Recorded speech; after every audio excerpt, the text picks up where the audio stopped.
Good morning. आप सभी लोगों का स्वागत है आपके अपने परिवार फ्यूचर ऑनलाइन क्लासेस सोनपुर में। और सबसे बड़ी अपडेट और सबसे बड़ी खुशखबरी मैं आपको बता दूं कि बिहार डीएलएड एंट्रेंस एग्जाम 2024 का स्पॉट एडमिशन का नोटिस आ चुका है। स्पॉट एडमिशन का एडमिशन तिथि जो है आ चुका है। स्पॉट एडमिशन का वैकेंट सीट जो है जारी हो चुका है। तो मैं आप सभी लोगों को बताना चाहूंगा कि बिहार डीएलएड एंट्रेंस एग्जाम 2024 से 26 सेशन का सरकारी कॉलेज का स्पॉट एडमिशन डेट आ चुका है, वैकेंट सीट आ चुका है। और फ्यूचर ऑनलाइन क्लासेस ने आपको बोला था कि 23 तारीख से लेकर 25 तारीख के बीच में आपको नोटिस देखने को मिलेगा। और आज आपका जो है 25 तारीख है और आज आपके जो है मॉर्निंग में ही जो है आ चुका है नोटिस। अब मैं आपको नोटिस के ऊपर ले चलता हूं और आपको नामांकन प्रक्रिया समझाते हैं।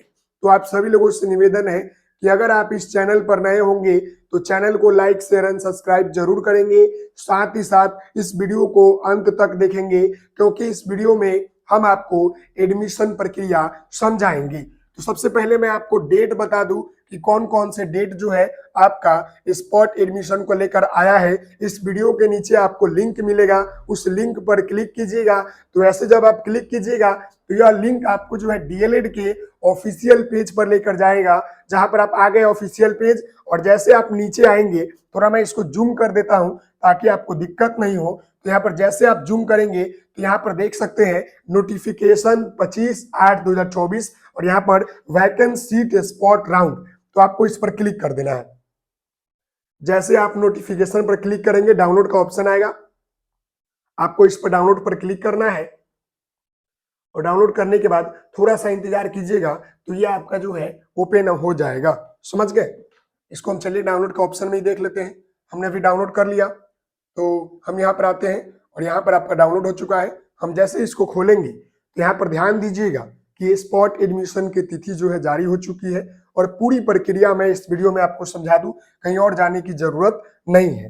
आप यहाँ पर ध्यान देने की बात है, यहाँ पर आप देख सकते हैं डीएलएड सामान्यता बिहार विद्यालय परीक्षा समिति राज्य के डीएलएड कोर्स संचालित सभी सरकारी देखिए सभी सरकारी, यहाँ पर जो लिख दिया गया है वही समझिएगा। यहाँ पर सभी सरकारी प्रशिक्षण संस्थानों के प्राचार्य एवं डीएलएड प्रशिक्षण संस्थानों के 24 से 26 समझ रहे नामांकन के इच्छुक विद्यार्थियों के लिए स्पॉट नामांकन स्पॉट एडमिशन के संबंध में आवश्यक सूचना।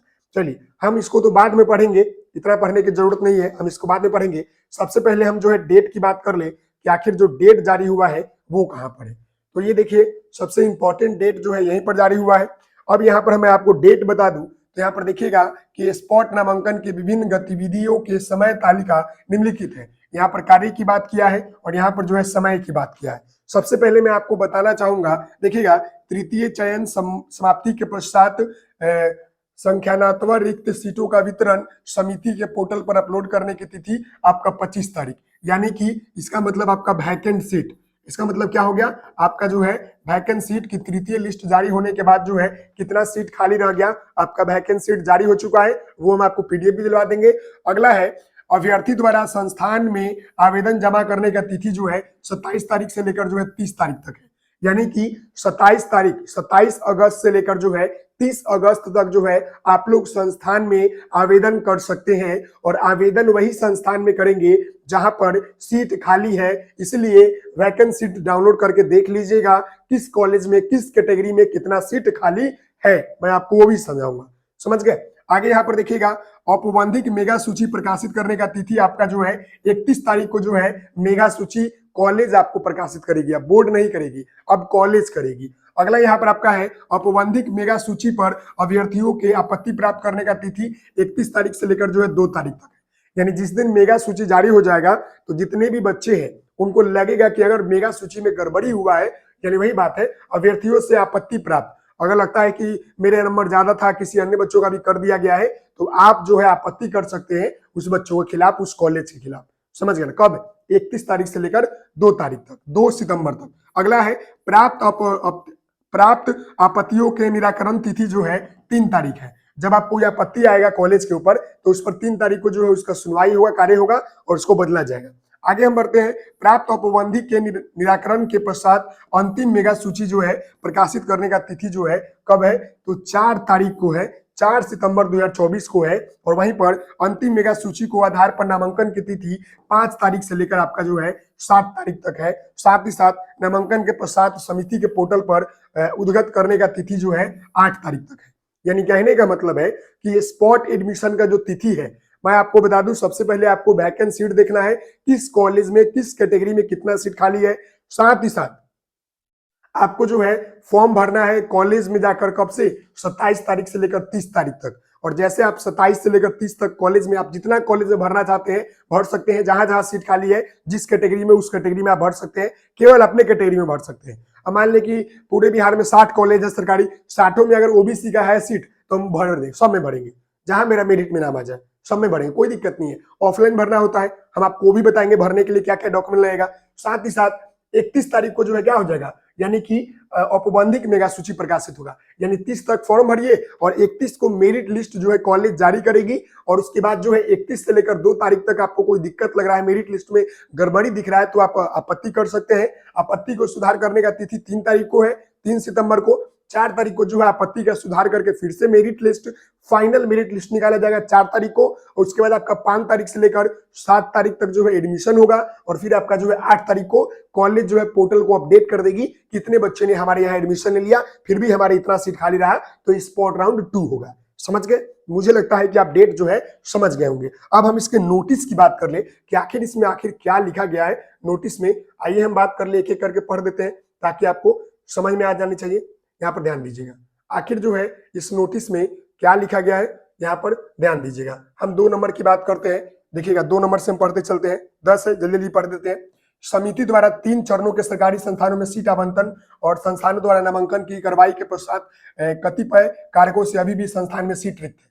पहला ये बात है कि भाई 3 गो लिस्ट निकल गया, अभी भी सरकारी कॉलेज में सीट रिक्त है, इसीलिए स्पॉट राउंड हो रहा है। अगला है अभ्यर्थी हित सरकारी संस्थानों में उद्गत नामांकन उपरांत रिक्त रह गए सीटों पर स्पॉट राउंड की कार्रवाई की जानी चाहिए, जिसकी पत्र प्रक्रिया एवं कार्यक्रम निम्नलिखित है। वही बात है, मतलब कि सीट खाली रह गया तो इसलिए जो है स्पॉट राउंड हो रहा है, इसका निम्नलिखित जो है आपका चरण है। देखिएगा, पहला स्पॉट राउंड हेतु सरकारी संस्थानों में रिक्त रह गए सीटों पर वितरण समिति इतना पर जो है अपलोड कर दिया गया। भाई सरकारी संस्थानों में स्पॉट राउंड डीएलएड संयुक्त प्रवेश परीक्षा 2024 उत्कीर्ण एवं विज्ञप्ति संख्या इतना में वर्णित योग्य धारक छात्र करने, मतलब कि धारण करने वाले निम्न श्रेणी के अभ्यर्थी पात्र होंगे जैसे वैसे। आप देखिएगा स्पॉट राउंड में कौन कौन भाग लेंगे वो देख लीजिए, स्पॉट राउंड में कौन कौन बच्चे भाग लेंगे वो देख लीजिए। यहाँ पर लिख दिया गया ना कि जो डीएलएड संयुक्त प्रवेश परीक्षा 2024 में उत्कीर्ण नहीं हुए वही बच्चे भाग ले सकते हैं। यहाँ पर ध्यान दीजिएगा, यहाँ पर क, ख और ग, ये 3 पॉइंट को ध्यान दीजिएगा। यही 3 बच्चे जो है स्पॉट एडमिशन में भाग ले सकते हैं। वैसे अभ्यर्थी जिनके द्वारा सीएफ एप्लीकेशन फॉर्म और शुल्क जमा जो है किया गया हो किंतु उनका चयन किसी चयन में नहीं हुआ हो। यानी कहने का मतलब है कि वैसा अभ्यर्थी जिनका मतलब कौन डीएलएड एंट्रेंस पास किए हो, कट ऑफ पार किए हो, साथ ही साथ सीएफ फॉर्म कहने का मतलब है कि काउंसलिंग किए हो। देखिएगा, कॉमन एप्लीकेशन फॉर्म जो कि काउंसलिंग किए हो और तीनों लिस्ट में नाम नहीं आया हो, वैसे बच्चे का स्पॉट में हो सकता है। तो जितने भी सरकार प्राइवेट कॉलेज के बच्चे इंतजार कर रहे हैं ना, सब लोग यहाँ जाकर फॉर्म भरिएगा, सब लोग भरिएगा। प्राइवेट कॉलेज का लिस्ट अभी तक नहीं आया है, लेकिन मैं आपको बता दूं आपके जितने नंबर हो ना, एगो तो 2 कॉपी लगेगा, जाकर पैसा थोड़ी लगेगा, जाकर भर दीजिएगा, मे भी आपका हो जाए, कोई नहीं जानता है। आगे हम बात कर ले वैसे अभ्यर्थी जिन्हें प्रथम द्वितीय लिस्ट और तृतीय चयन सीट आवंटन हुआ था किंतु वे मतलब कि वह समापति नामांकित नहीं है। यानी ये भी बात सही है। अब देखिए यहाँ पर जो बच्चे बोल रहे थे कि सर मेरा नाम दूर दे दिया है, मैं नजदीक लेना चाहता हूँ, या मेरा छोड़ दिए मैं दूर की वजह से, या मैं नहीं कराना चाहता हूँ, मैं प्राइवेट में लेना चाहता हूँ, तो फिर से आपको मौका है। देखिए लिखा गया ना, वैसे अभ्यर्थी जिनका प्रथम द्वितीय और तृतीय चयन में सीट आवंटन हुआ था किंतु वे जो है संप्रति नामांकित नहीं है, यानी नामांकन नहीं लिए, तो फिर से आपको मौका दिया जा रहा है, दिक्कत नहीं है। मैंने आपको बोला था ना मिलेगा मौका। चलिए आगे देखिएगा, प्रथम द्वितीय तृतीय चयन में सीट आवंटन होने के अलग में किसी भी संस्थान में समापित नामांकित कोई भी अभ्यर्थी स्पॉट एडमिशन की प्रक्रिया में भाग नहीं लेने हेतु पात्र होंगे। यानी ये क्लियर कर दिया। यहाँ पर देखिएगा कौन कौन भाग ले सकते हैं, मैं आपको बता दूं। वैसा अभ्यर्थी जिनका फर्स्ट, सेकेंड और थर्ड लिस्ट में नाम नहीं आया हो वह बच्चे भर सकते हैं। जो बच्चे प्राइवेट कॉलेज का इंतजार कर रहे हैं, आपसे निवेदन है बाबू, पूरी प्रक्रिया समझ लीजिए, आप पूरे कॉलेज में भरिएगा, जहां जहां आपके कैटेगरी में सीट है वहां वहां भर दीजिएगा। और दूसरा बच्चा कौन भरेगा, जिनका नाम आया था, यानी मान लीजिए कि किन्हीं का फर्स्ट में आया था, किन्हीं का सेकंड में, किन्हीं के थर्ड में, ये तीनों लिस्ट में नाम आया था, लेकिन वह किसी कारणवश एडमिशन नहीं लिए, उनको एडमिशन लेने का मौका दिया जा रहा है स्पॉट में। लेकिन यहाँ पर साफ तौर पर मना कर दिया गया है कि प्रथम, द्वितीय और तृतीय सूची में जो बच्चे एडमिशन ले लिए हैं वह इस स्पॉट एडमिशन की प्रक्रिया में पात्र नहीं है। क्लियर हो गया? चलिए आगे बढ़ते हैं। अब यहाँ पर यही बातें यहाँ पर लिखा गया है कि क्या क्या होगा, देखिएगा यहाँ पर बोला गया है, इसको 6 नंबर पढ़ लीजिए, बस एक तो है, यहाँ पर ध्यान दीजिएगा।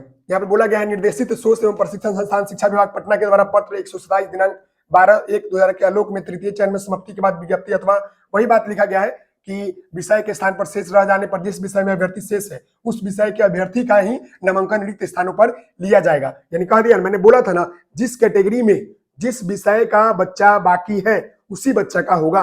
मैं आपको बता दूं, एग्जाम्पल दे देता हूं, वही बात है 50% स्थान कला वाणिज्य अभ्यर्थियों के लिए रहेगा और 50% आपका स्पोर्ट। हम सभी लोग जानते हैं कि डीएलएड में जो है 2 सेक्शन होते हैं, एक आपका जो होता है साइंस होता है और दूसरा आपका आर्ट्स होता है। और अब मैं आपको बताना चाहूंगा, जिस कैटेगरी में जिस विषय में सीट, अगर मान ले उर्दू विषय में कहीं पर सीट खाली है ना, तो इसमें कोई आर्ट्स वाले बच्चा या साइंस वाला बच्चा नहीं जाएगा। इसमें क्यों नहीं, एक तीसरे नंबर वाला उर्दू वाला जाएगा, लेकिन उर्दू वाला जाएगा। समझ गए? वही बात यहाँ पर लिखा गया।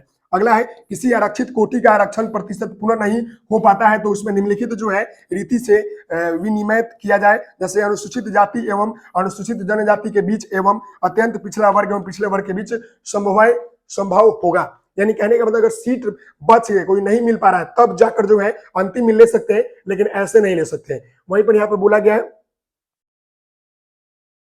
जी हाँ, तो ये सारे प्रक्रिया है। मैं आपको बता दूंगा कि आपको इसके बाद जो है प्रक्रिया बता देंगे कि स्पॉट एडमिशन कैसे होगा। वीडियो लंबा हो रही है, इसलिए मैं इस वीडियो को यहीं पर समाप्त कर रहा हूँ। बाकी ये नोटिस यही सब मेन था जो मैंने आपको बता दिया। अब हम स्टेप बाय स्टेप आपका अगले वीडियो में स्पॉट एडमिशन की प्रक्रियाओं के बारे में बताएंगे, कैसे आपको कॉलेज में जाना है, कैसे भाग लेना है। बहुत बहुत धन्यवाद।